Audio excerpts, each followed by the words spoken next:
Okay, today we're going to talk about the ear. Can you hear me now? Okay. I'm not an expert on ear, but I do know more about it than the average clinician, simply because that's part of the facial exam and because it has a high association with other problems in other areas and the high association in many instances of hearing loss. And I apologize up front because some of the slides I'll be showing you are out of line, out of order. I had someone help me with it, I didn't catch it. But I caught it when I got here, which is too late. But I will explain to you. What I want you to do is not focus so much on the syndromes because, as you will see in the presentation, there are very, very, very few ear abnormalities that are pathognomonic for a particular condition. So relating to syndrome per se, with any specificity, is not going to work for you. Let's go over the anatomy just very briefly, but this is important. And I will be repeating it as we're talking. First of all, there's the outer portion of the ear, which is occupied primarily by what's called the helix. I like to divide this up, which is not normally divided up, into anterior helix, which is this part here, and the superior helix, which is this part here, and the posterior helix, which is this part here down to the lobule. There's an extension of the anterior helix to the crus here, which it goes in here. And sometimes it stops here, sometimes it stops there. Occasionally it goes even further inward to this cavity called the contracture. The ear canal is here. The tragus is actually here. The antitragus is here. The lobule occupies this area in general. The antihelix is this area here. It has two branches, the posterior crus and the anterior crus. There are other areas here that we won't talk much about, but these are the primary areas. This division, this little cleft right in here, is called the incisura, which is not on this particular slide. So most of what we'll be talking about will relate to these areas, with the exception of when we're talking about ears that are big or small. But if they're malformed, you'll need to think about the anatomy too. Microtia is the more serious part of ear anomalies, and it is graded. I have minor aberrations. There's really no minor aberrations. If you look here, this is the anti-helix. This would be normally the crus. There's another one that goes over here. So there's some variation in this ear to make it not entirely normal. And then when there's other defects that still maintain a resemblance to the ear configuration, that's a type 2 microtia. And microtia means small ear. And some of these ears are hard to measure, but most of them, when they're not formed normally, will have a high frequency of being smaller. When you start to lose your architecture, but you can still see some remnants of the contour of the ear, that's a type 2 microtia. The type 3, here and here, are more severely hypoplastic, and the anatomy is more unequally distributed. And sometimes if you didn't know there was an ear there, you wouldn't be able to tell that this is remnant of ear tissue. The type 4 is anotia, no ear. I do want to point out that this is the rarest form of ear abnormalities as far as microtia is concerned. And note, you can't see this because they have drawn this in error. Normally the ear has no hair within about an inch or so of the helix until you get down to the lobule area, and then the hair can be present or absent. So they should have drawn this posterior helix this way.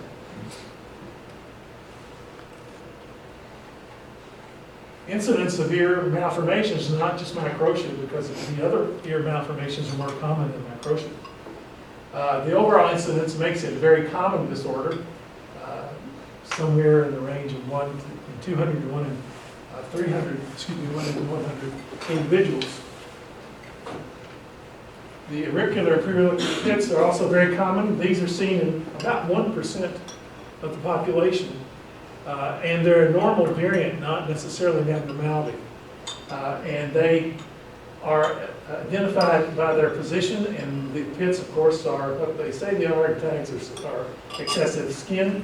Microtia itself is about 1 in 2,000 individuals.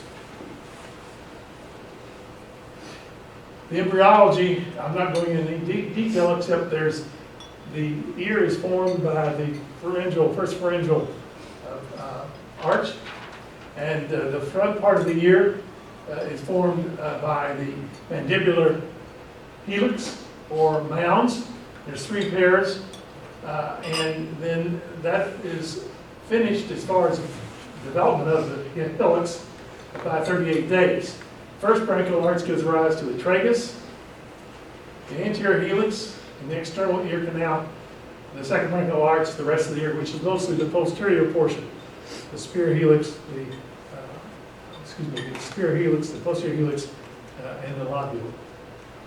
By 3 months, the ear starts to protrude. Now you can see the ear very early in fetal development as far as a nodule or nodules. But you don't start to see the increasing size until around the 3rd month. 6th month, the helical margin starts to curl, as do the anti-helix folds, and the cura then appear. By 7th month, the ear meatus is open via canalization.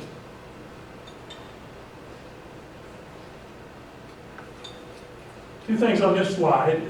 Ear measurements. Normally, the only measurements we do is from the superior helix to the inferior border of the lobule, the longest vertical measurement.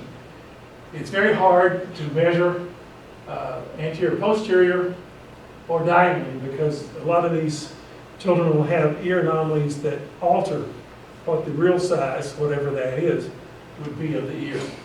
And down here is just to show you that low-set ears, which is a fairly useless observation, can appear low-set, as they do not in this individual, but do in this individual because of the mandibular hypoplasia.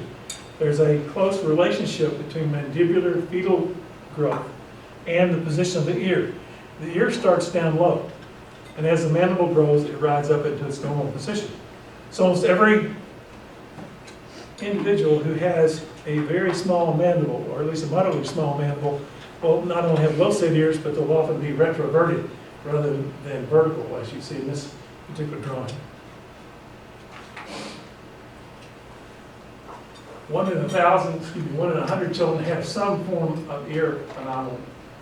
External ear anomalies are associated with increased risk of deafness, various forms, depending on what the middle ear, how much the middle ear is affected. Non-syndromic ear anomalies usually are inherited when they're inherited as an autosomal dominant. The exact percentage of inherited ear anomalies that are just architectural ones is probably in the range of 20 to 30%, while the others tend to be sporadic, or what I think most are going to be new mutations. 7 to 10% of patients with external ear anomalies have multiple congenital anomaly syndromes. 50% of patients with microtia have MCA syndrome. So microtia becomes more significant relative to the association with anomalies. Asymmetry and variability are the rule. You think that the ears would be the same on each side? They're not. And they're not the same in twins. There's always variability, and sometimes it can be extreme and can really throw you off. No ear anomalies are pathognomonic except for cystic ear in dystrophic dysplasia. All the other anomalies we'll see today have a low frequency of being consistently present in a syndrome, except for those that have severe microtia, which is another factor. Normal ear variants. Now these are normal, but they can be found in syndromes as well. But Darwinian tubercle, I'll illustrate all of these in due course. The attached lobule, and just to point out that the majority of us have lobules that come down in a vertical manner, and they're fleshy. The attached lobule comes directly, horizontally across it, attaches it. It's usually smaller than a regular lobule. The large lobule, laterally protruding ears, downfolded or unfolded helices, prominent antihelix, helical cleft, small ears, cup ears, and others such as the Stahl ears. And we'll be showing examples of most of those over the course of the talk. This is a Darwinian tubercle, family, mother and daughter, and it's known to be dominant when it is inherited. And that usually, this is a juncture of the superior helix with the posterior helix right here. Sometimes there's just a little indentation there. Other times there's a lump, and that's where the tubercle comes into play. It's not associated with any syndrome, and as you've heard, it is sometimes inherited as autosomal dominant. Usually when you have this feature, the ears are going to be a little bit smaller because they're a little bit thicker. And since we measure from the lobule to the top part of the helix, the thicker it gets, the more tissue it takes to get thick, and it loses some of its vertical height. Now these are attached lobules of a father and a son. Again, this can be seen as a dominant. And you notice that the lobules are not as big, particularly in the father. He's got a little bit more fleshy lobule here. The ears are otherwise within normal limits. I'm not pointing out to you that this is the anterior helix, and this is the crus of the anterior helix. It comes down. This father is coming all the way across. Usually it stops right in here. That's not an anomaly, it's just a variation. And it's doing something similar in his son.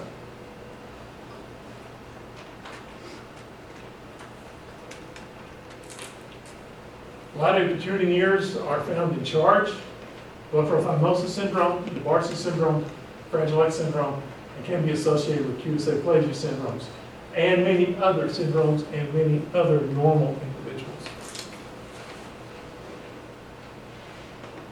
Here's a boy with an unknown malformation syndrome who has laterally protruding ears. What you expect with laterally protruding ears is they're usually a little bit bigger, and they usually are less defined, particularly in this area. You don't see the well-developed posterior helix, or anti-helix, excuse me. You don't see as a curled posterior helix and superior helix. So they do have some abnormalities when they're laterally protruding. This is a child with charge syndrome who has unraveling and poor definition of the antihelical area here and a thinner anterior, superior, and posterior helix. This is a boy who has uplifted lobules, laterally protruding ears. Another term for laterally protruding ears when they're in their extreme variation is bat ears, B-A-T, a descriptor that's not very good for the person who has it. The French label it this way. This is a boy with Fragile X, and their laterally protruding ears tend to be not present to the same degree when they're young, infants, toddlers, etc., but increase over time.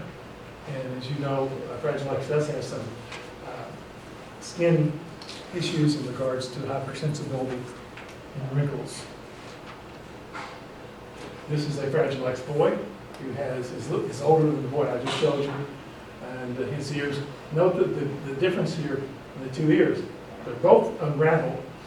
This one is unraveled more, thus it is bigger, and it has less defined anatomy.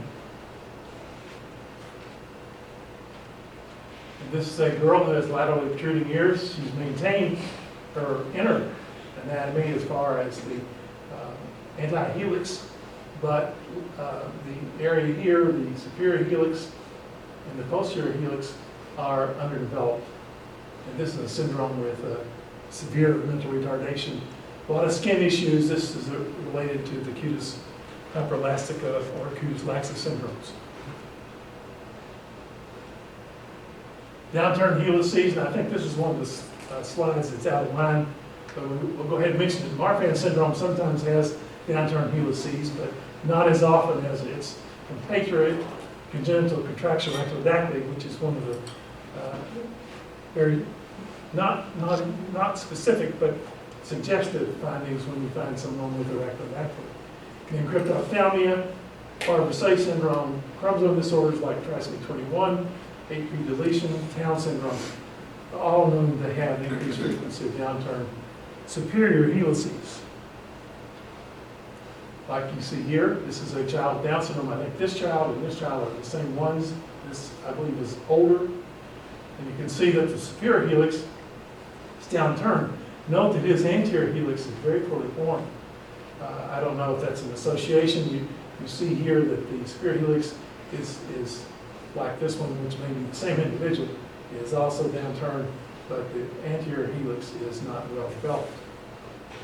The reason I think these may be different, you notice that his, the cruise of his anterior helix that only extends halfway through the concha, and in this individual it goes all the way across. Here's another child with unknown syndrome with downturned helices. These can become quite significant and can hide some of the anti-helix architecture. This is a child with another syndrome that is unidentified with a downturned helix. This helix looks thicker than this helix. All these ears look thicker when they're smaller and downturned, but to palpation, they're not thicker. So as they get older, even ones to this degree will often improve fairly dramatically and may or may not be present by the time they're adults. So, I'm sorry. yeah, just a quick question, Dr. Hill. So with talking about how things change through development and into adulthood, do you get a lot of the morphology change as well? I mean, you kind of touched on that, but it sounds like, I mean, my The understanding morphology basically doesn't change, doesn't change. Okay. except for this is one of the few times when it does. Okay. These other areas are sort of fixed in place, and so they can change a little, but not go away. Whereas this can potentially go away. You're never going to build up this anterior helix, so it's always going to be short. But then at the same time, older adults, that cartilage definitely does grow. I mean, think about elderly people, noses and ears grow larger, but They do, but you can really keep the same shape. there's a lot of things going on that might explain that. A lot of people with arthritis, for instance, get cartilage becomes tighter, even as it gets bigger. And there are syndromes. Alkaptonuria, for instance, is a syndrome that has calcium deposits in the ears, and the ears are very hard. But in general, the ears will maintain their architecture with age. They do get softer in most instances, but they still maintain their overall architecture, except maybe for the helices, anterior, not anterior so much as superior and posterior. This is a child with congenital contracture wchodactyly. You can see the long fingers. This is the typical type of turn down, mildly so, but it is usually elongated. And you note again, and I hadn't paid much attention to this till I worked on the top, that you don't see an anterior helix at all here. It's not developed at all. Sometimes when you see this anterior anti-helix cruise, if what was the cruise of the anterior helix, which is not there, they can sometimes form what's called a railroad track, where the two parallel lines go from one end of the ear to the superior portion of the ear. That has no specificity to my knowledge. Small ears, Down syndrome, Meyer-Gorlin syndrome, DeGeorge, I think that is also out of line, so you eventually see those individuals. Here's the Meyer-Gorlin syndrome, and this is an interesting syndrome. This is a prenatal and postnatal growth deficiency syndrome with small mandible, small facial structure, They have small ears. I mean, these are 4 and 5 standard deviations below normal. What is different about these ears is they maintain a relatively normal architecture. So when you're looking at small ears, you want to try to establish whether the architecture is abnormal or not. And this, as you can see, is a fairly normal architect ear that is simply small. And that's something I look for when I raise this syndrome in my mind, is the anatomy of the ear that is small in all these cases. Is it otherwise normal? Here's a boy who has small ears that are thick and laterally protruding. These ears, depending on the individual, may or may not be overly firm. They can be quite soft. And many of the things you'll see today can be surgically corrected, whereas I couldn't tell you that 20 years ago. And with the 3D making of ears now, they can do remarkable things.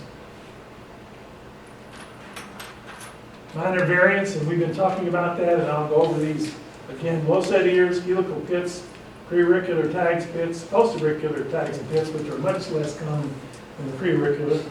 Accessory trigoti, which are fairly rare. Lobule pits, rare. Lobule creases, rare. Uplifted lobule, uncommon. Hypoplastic lobule, not uncommon. Hypoplastic and thick helices. And we'll see where we go from there, and I'm going to pass this one on because we've already sort of talked about that. Here's a child with ear band whose ears appear low set. You close the eyes here and draw a line. This was the normal line. But remember I said any syndrome with small mandible will always have low set ears. And that's the case with all the Pierrot bands that have severe megapnathia. The only other time that ears can be retroverted and still look abnormal in size is when you have hydrocephalus, or something that caused large cranium in utero. The ear, for whatever reasons, can't ride up the neck and get in its normal position when there's a big head that's occupying more space than it should.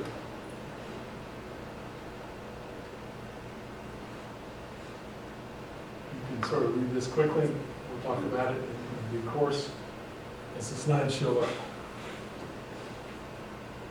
Same? Okay. Here we have preauricular tags and cartilage. Sometimes they're tags that are mobile and very thin base. Others are thicker and harder. Those are cartilage. And when the ear is trying to form in front of the forming or malformed ear, that's called accessory tragus. And you take this and look at it under a microscope. It is cartilage in the ear tissue. Here's a helical pit. You can't see it, but there's a preauricular tag here that's been removed. Here's a low set ear that is also small and malformed in a Smith-Lemley-Opitz patient, mildly affected. Here's posterior pits, 1, 2, 3, 4, and that's pit 2. See them over here. This boy has laterally protruding ears, but he has no syndrome. And here is a child, I believe with trisomy 18, who has preauricular cartilage, which is called accessory trigoti, with an ear that's intact. Sometimes you will not see an intact ear. It'll be necrotic, and then you'll have these. These cartilaginous tissues can be found on the lower face, the neck, and occasionally even on the chest. But they tend to follow the line that goes to the mouth corner, which is a normal closure line.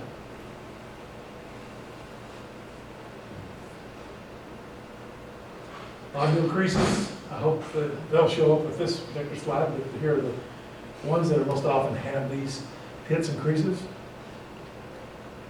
This is a tetrasomy 12P that has these small linear pits. This is the same patient who has a linear crease with an unknown syndrome. Here's a girl who has a dimpled lobule. These are not due to earrings. So these may have some specificity in certain syndromes that have other features to make you think about them, particularly like microcleaving. The patient with tetrasome 12P, they have thick, big-looking ears, but their ears by measurement are usually normal. They're just bulky ears. Large lobules. Here's a child with Turner syndrome, and I show you this to show you how Turner's is often associated with uplifted lobules. Because in utero, they had these neck cystic fibromas, and often they sit under the ear, and they force the ear lobule upward. And if they don't go away, it'll be very obvious as it is in this child, but if they do go away, the lobule will still remain uplifted.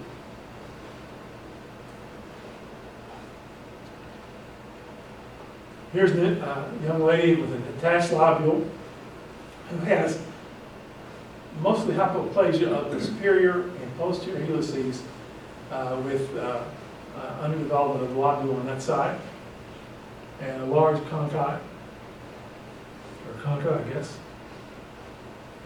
Here are 4 individuals that have unraveling of the superior helices and posterior helices. They often occur together. Here you see the missing posterior crus of the anti-helix, and sometimes there'll be a lump that goes all the way up. This is called the Stahl ear, S-T-A-H-L, I believe. Here's another individual with unraveling of the posterior helix. Sometimes these ears will look like they've been in a wind tunnel, and sometimes you'll see the term wind-swept ears because they rotate the posterior helix further posterior.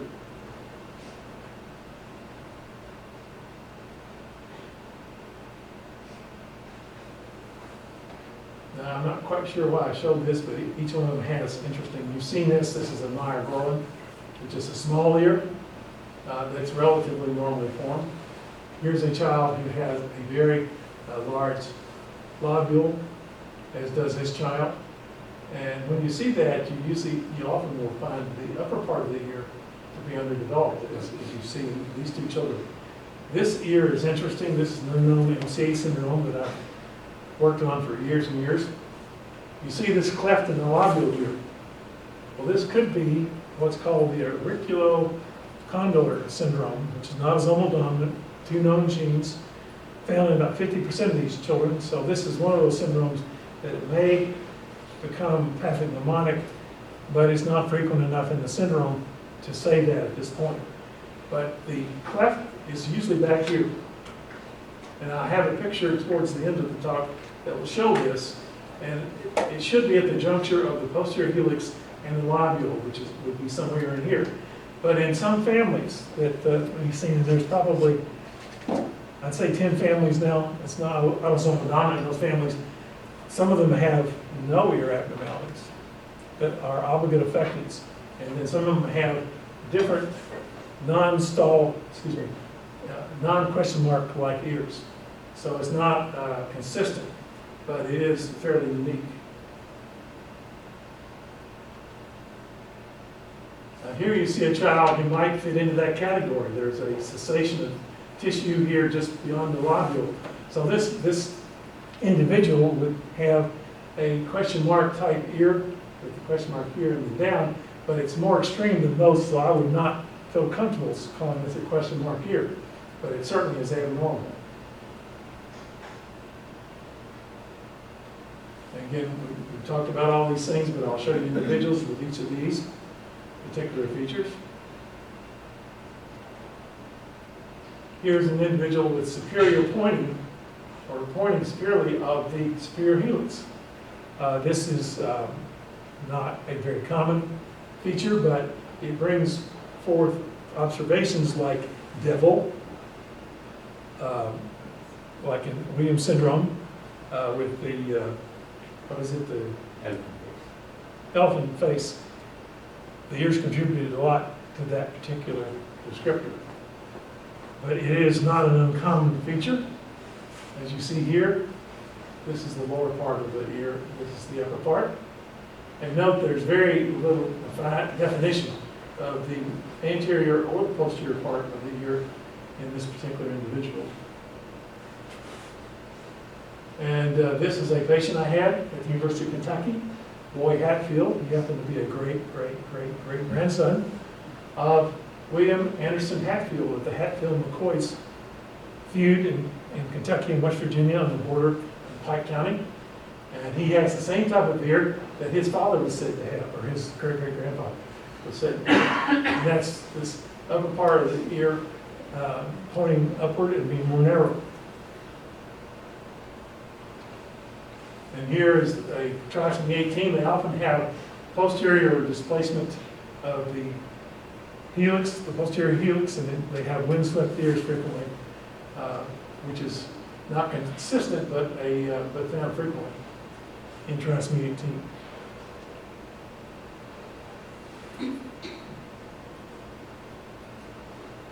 These individuals have superior helical folding, hypoplasia, makes the ear look long in its diameter, and these are all unknown syndromes. You can see this individual is wearing a hearing aid.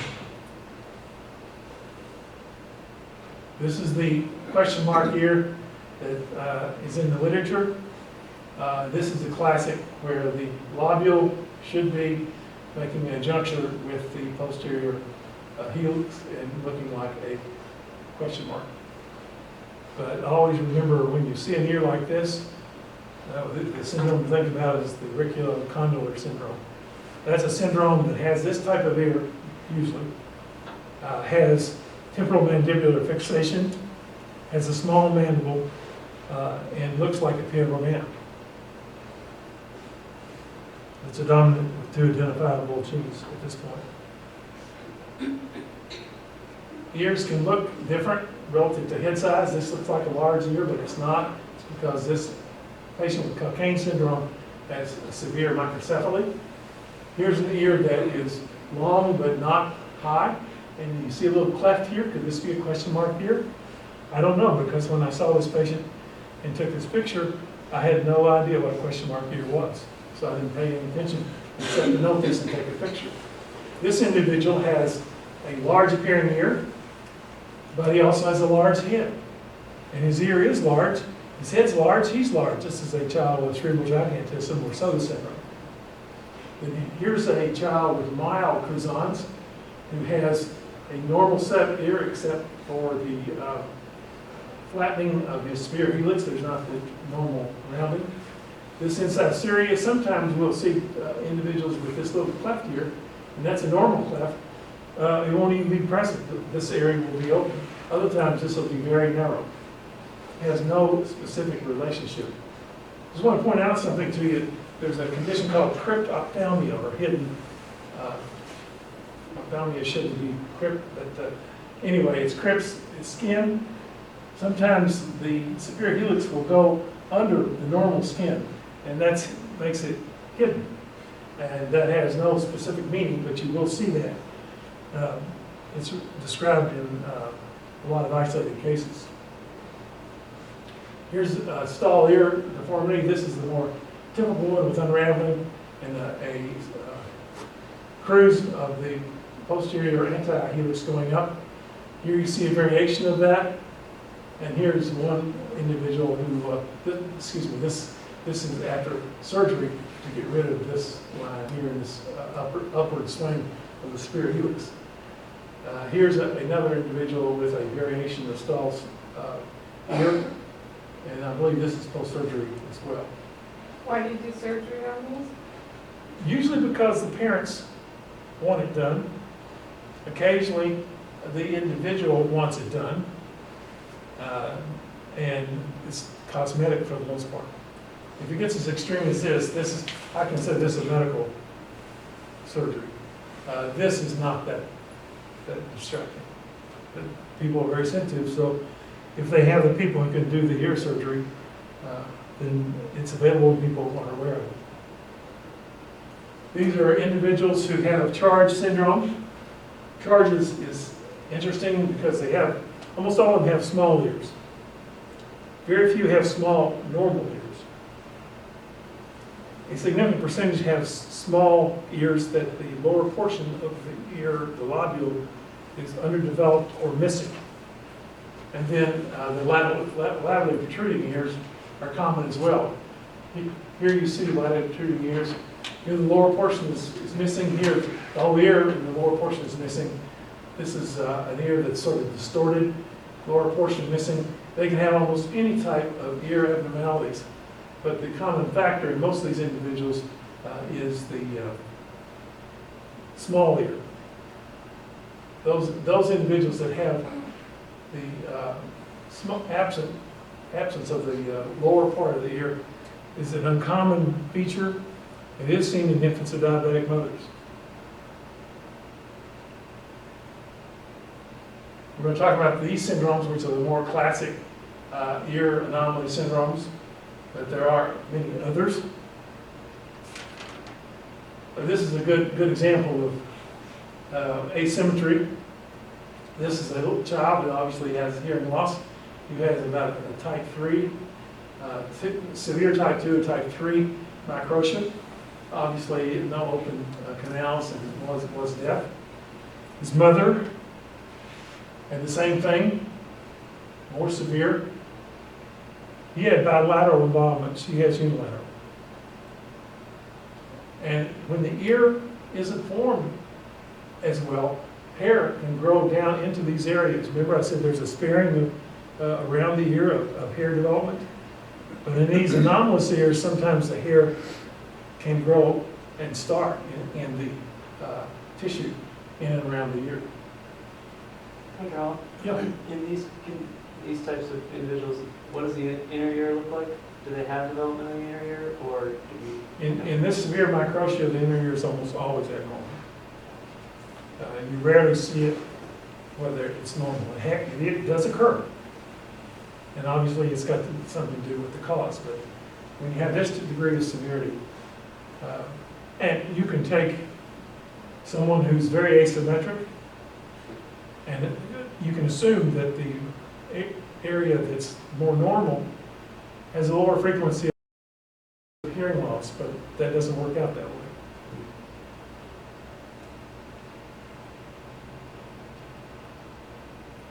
This is a patient with severe hemifacial microsomia. This is a poorly understood, usually unilateral disorder. When it's bilateral, they call it golden heart syndrome, particularly if there's lipodermoids of the sclera. But this is a severely affected individual with very marked microtia, accessory trachea, and hearing loss. And the normal-looking ear can also have hearing loss. So you need to be aware of that and check both ears equally. Here's a group of individuals with Treacher Collins. They can go from normal ears to very abnormal ears. And the more abnormal they are, the higher the frequency of hearing loss.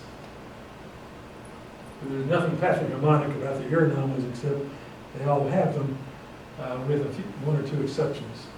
And the ones that don't have overt anomalies, the ears can look normal, but may measure small.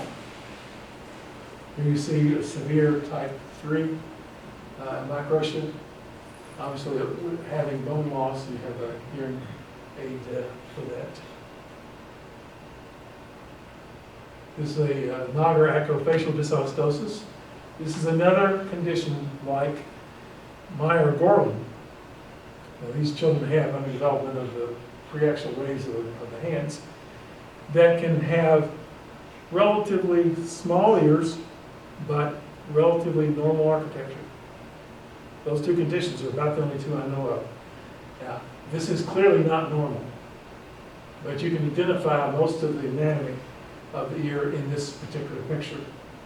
So small, mildly abnormal. This is a severely affected acrofacial dysostosis. The mother had a mild type 1 acrofacial dysostosis, and she had this child who died about 4 minutes after birth with severe micrognathia, clearly a very dysmorphic ear, a preauricular tag, we think, but we're not sure. So again, variability in these conditions do exist as they do in many dominant conditions. I'm sorry, why do you say you think? How is that not to me, that looks like it would be a periocular tag. It could be a tag. It wasn't biopsy. It's more vascular, and that could be post-mortem, I don't know. But it was not looked at under the microscope. It could be a tag, could be a pit, it could be a combination, it could be auricular accessory tragus.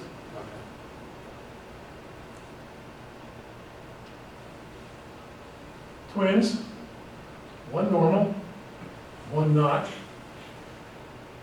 Here you have eyes. You have a proboscis or nose that is in between the eyes and embedded above the eyes. You have a hard to define mouth. And when you look at this fellow closer, note he has no ears. And this is actually ears. This is the synovial agnathia syndrome.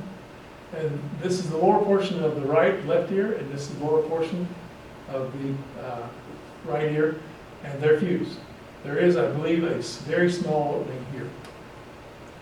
This is usually lethal, not 100%, and not all of them have this degree of central nervous system midline defect.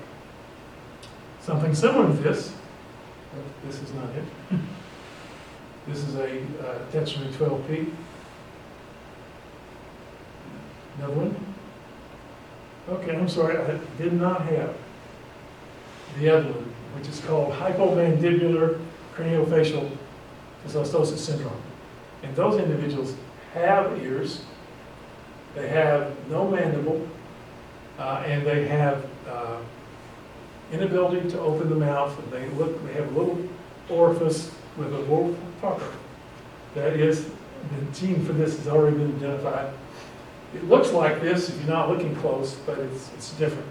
You know, the puckering is, and the presence of the ears in the normal position would differentiate it from the agnathia synovial syndrome. So in the extreme, sometimes these anomalies can be very useful.